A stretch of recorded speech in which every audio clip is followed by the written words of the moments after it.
اللي شفناه ده جزء من الفقرة اللي هتقدم إن شاء الله في عرض السيرك الجديد، نقطة من أول السيرك.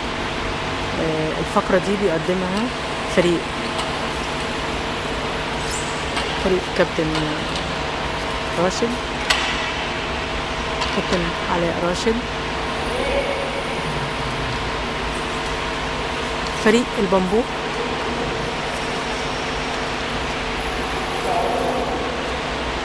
بقيادة الكابتن علاء راشد. ودي فقرة من البروفا، قصدي البروفا اللي هتقدم ان شاء الله.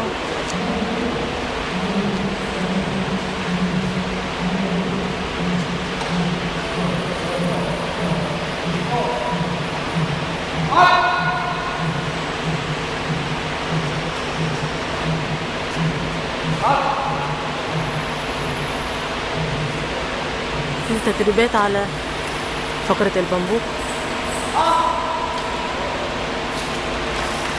فريق البامبو بقيادة الكابتن علاء راشد.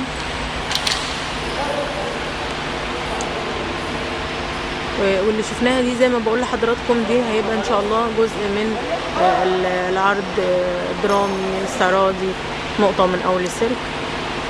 العرض بيشارك فيه اكتر من 30 فنان وفنانة من نجوم السيرك القومي.